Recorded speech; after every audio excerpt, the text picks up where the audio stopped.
APல next problem. Find the sum of all natural numbers between 200 and 500 which are divisible by 17. இதே தான் போன மாடலில் போட்டோம். Find the sum of all integers between 200 and 500 which are divisible by 7ன்னு போட்டோம். அதே model தான் இது divisible by 17ன்னு கேட்டிருக்கு. இப்போ ஃபஸ்ட்டு 200க்கும் 500க்கும் நடுவில் தான் 200ஐயும் 500ஐயும் சேர்க்கக்கூடாது. 200ல் ஃபஸ்ட்டு அதாவது 200லேருந்து உங்களுக்கு 500 வரைக்கும் இதில் ஃபஸ்ட்டு 17ஆல் டிவைட் ஆகிற நம்பர் என்ன, லாஸ்ட்டு 17ஆல் டிவைட் ஆகிற நம்பர் என்னன்னு கண்டுபிடிக்கணும். இப்போ ஃபஸ்ட்டு நம்பர் எது 17ஆல் டிவைட் ஆகும் அப்படின்னா 17 ஒன்ஸ் ஆர் 17 30. இதுக்கு முன்னாடி நம்ம 17 டேபிள் எழுதிக்கிட்டால் ஈஸியாக இருக்கும். அதை சைடில் நான் எழுதி வச்சுக்கிறேன். 17 ஒன்ஸ் ஆர் 17 2 டிஜிட்டுங்கிறதுனால இதை எழுதி வச்சுக்கணும். இப்போ சிங்கிள் டிஜிட்னால் நமக்கே தெரியும். 17 2s are 34, 17 3s are 51, 17 4s are 68, 17 5s are 85, 17 6s are 102, 17 7s are 119, 17 8s are 136, 17 9s are 153, 17 10s are 170.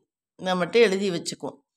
இப்போ நான் இந்த டேபிள் எழுதி வச்சுருக்கோம் 10 வரைக்கும். அடுத்து 17ஆல் டிவைட் பண்ணேன். 17 ஒன்ஸ் ஆர் 70 30. இப்போ என்ன ஆகுதுன்னா இந்த 30 வந்து கரெக்டாக போய் ரிமைண்டர் 0 கிடைக்காது இல்லையா? அப்போ இதோட எதை கூட்டணும்? இப்போ வந்து ஃபஸ்ட்டு நம்பர் கண்டுபிடிக்கிறதுக்கு கூட்டிக்கணும், லாஸ்ட்டு நம்பர் கண்டுபிடிக்கிறதுக்கு கழிச்சுக்கணும். இப்போ நான் இதோட எந்த நம்பரை கூட்டினா அதிகமான நம்பர் எந்த நம்பர் வந்து 17ஆல் டிவைட் ஆகும்னா 30ஐ விட பெருசாக இருக்க நம்பர் 34. இந்த 34 தான் போட்டால் 34 வந்தால் தான் 17ஆல் டிவைட் ஆகும். இந்த 34 வந்தால் தான் 17ஆல் டிவைட் ஆகும். அப்போ 34 வரணும்னா இதோட எதை கூட்டணும்? 4. இந்த 4ஐ இதோடையும் கூட்டிக்கணும். அப்போ ஃபஸ்ட்டு நம்பர் 204. இதுதான் ஃபஸ்ட்டு நம்பர் கண்டுபிடிக்கிறதுக்கான வழி. இப்போ லாஸ்ட்டு நம்பர்னால் 500. 17 2s are 34. இதை கழிச்சா 160. 160 டைரெக்டாக போகாது இல்லையா? 160 இதை விட குறைச்சி எந்த நம்பர் 17ல் போகும்னு பார்க்கணும். 160க்கு கம்மியாக இருக்க நம்பர் 153. அப்போ 153 இதை 17 153 வந்திருந்தது. இந்த இடத்துல 153 வந்திருந்ததுன்னா 17ல் வந்து கரெக்டாக டிவிசிபிள் ஆகும். அப்போ 153 வரணும்னா இது என்ன பண்ணணும்? 7ஆல் கழிக்கணும். அப்போ தான் 153 வரும். 153 வரணும் அப்படின்னா என்ன பண்ணணும்? 7ஆல் இதை கழிக்கணும். அதே 7ஆல் இதையும் கழிக்கணும். கழிச்சா என்ன வரும்? 493. இது ஃபஸ்ட்டு நம்பர், இது செகண்ட் நம்பர். ஃபஸ்ட்டு நம்பருக்கு பார்க்குறதுக்கு 30ஐ விட அதிகமான நம்பர் பார்க்கணும். லாஸ்ட்டு நம்பர் பார்க்குறதுக்கு 160ஐ விட கம்மியான நம்பர் பார்க்கணும். அப்போ 160லேருந்து எதை கழிச்சா இந்த கம்மியான நம்பர் கிடைக்கும்னு பார்க்கணும். 30ஐ விட எதை கூட்டினா அதிகமான நம்பர் கிடைக்கும்னு பார்க்கணும். ஃபஸ்ட்டு நம்பர் கண்டுபிடிக்க கூட்டணும், லாஸ்ட் நம்பர் கண்டுபிடிக்க கழிக்கணும். இதுதான். அப்போ நமக்கு இப்போ கிடச்சிருச்சு பாருங்கள் சீரீஸ் 204. 17ஆல் கூட்டிக்கிட்டே போகணும். 221, 238 இப்படியே போய் கடைசி நம்பர் 493. இதுதான் நமக்கு வேண்டிய ஏபி. இந்த ஏபியை தான் முதல்ல கண்டுபிடிக்கணும். இதுதான் இதில் ஃபஸ்ட்டு ஸ்டெப். இதுதான் நமக்கு வேண்டிய ஏபி.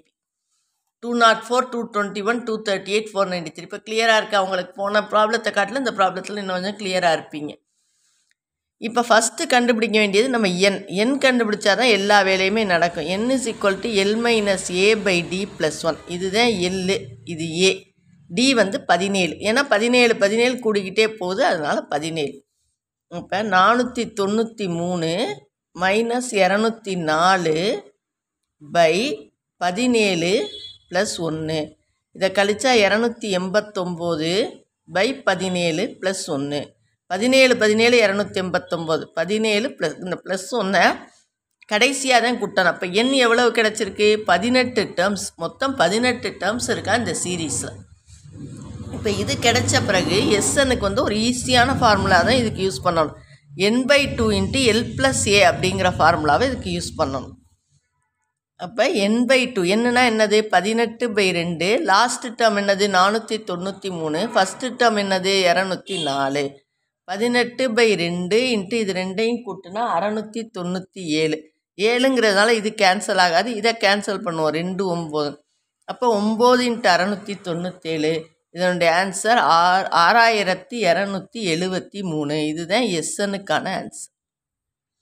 புரிஞ்சா உங்களுக்கு? ஃபஸ்ட்டு நம்பர் என்ன நம்பர்னு கண்டுபிடிக்கணும், லாஸ்ட் நம்பர் என்னன்னு கண்டுபிடிக்கணும். D17 அதை வச்சு முதல் வேலை எண் கண்டுபிடிக்கணும். எண் கண்டுபிடிச்ச பிறகு எஸ்எனுக்கு இந்த ஃபார்முலா யூஸ் பண்ணி கண்டுபிடிக்கணும். இதுதான் sum of natural numbers between 200 and 500. என்ன கேட்டாலும் சரி இதுதான் மாடல், இதுதான் மெத்தட்.